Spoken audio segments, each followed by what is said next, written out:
It's been a long and lonely trip, but I'm glad I took it, cause it was well worth it. Got to read a couple books and do some research before I reached my verdict.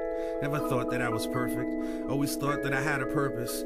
I used to wonder if I'd live to see my first kiss. The most difficult thing that I did was recite my own words at a service, realizing the person I was addressing probably wasn't looking down from heaven, or cooking up something in hell's kitchen, trying to listen in or eavesdrop from some other dimension. It was self-serving, just like this is. Conveniently religious, on Easter Sunday and on Christmas, the television went from being a babysitter to a mistress. Technology made it easy for us to stay in touch while keeping a distance, so we just stayed distant and never touched. Now all we do is text too much. I don't remember much from my youth, maybe my memory is repressed, or I just spent too much time wondering if I'd live to have sex. I fell in love for the first time in 4th grade, but I didn't have the courage to talk to her. In 8th grade, I wrote the note and slipped it in somebody else's locker.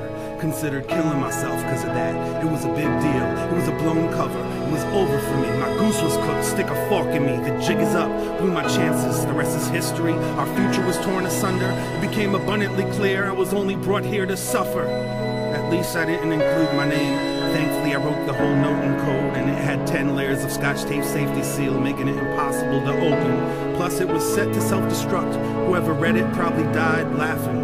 I wonder if they lived long enough to realize what happened. A year later, I came to understand that wasn't love that I was feeling for her. I had someone else to obsess over. I was older, I was very mature. I forged my time signature while practicing my parents' autograph because I was failing math. Disconnected the phone when I thought the teacher would call my home.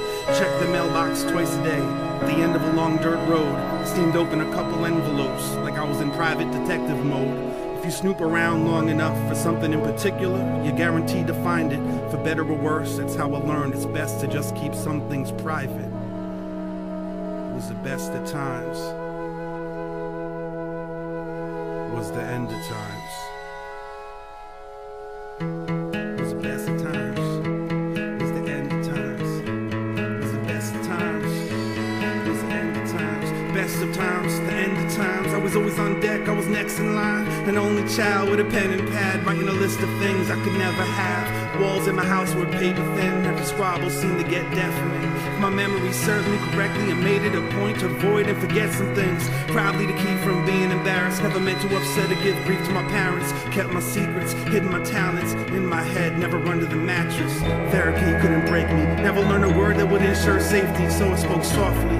Then I tiptoed off, and the door to my room was like a big old coffin. The way that it creaked when I closed it shut, anxieties peaked when it opened up, as if everything that I was thinking would be exposed. I still sleep fully clothed.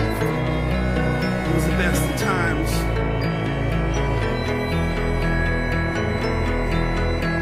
It was beautiful, it was brutal, it was cruel, it was business as usual, heaven, it was hell.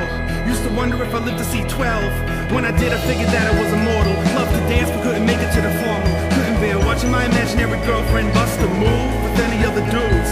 Tone Look was talking about a wild thing, but I was still caught up with some child things. Scared of a god who couldn't spare the rod. It was clearly a brimstone and fire thing. Pyromaniac, kleptomaniac, couldn't explain my desire to steal that fire. Now I add it to my rider, like please don't throw me in that patch of briar. It was the best of times. It was the end of times. The school counselor was clueless, cause I never skipped classes. Perfect attendance, imperfect accent, speech impediment they could never really fix. And I fake bad eyesight so I could wear glasses. Consider doing something that would cripple me. Wanted a wheelchair, wanted a sympathy, wanted straight teeth, so then came braces. 4 years of headgear helped me change faces. It was the best of times. It was the end of times. Now I wonder if I live to see marriage. Wonder if I live long enough to have kids. Wonder if I live to see my kids have kids. If I do, I'ma tell them how it is. But don't listen when they tell you that these are your best years. Don't let anyone protect your ears. It's best that you hear what they don't want you to hear.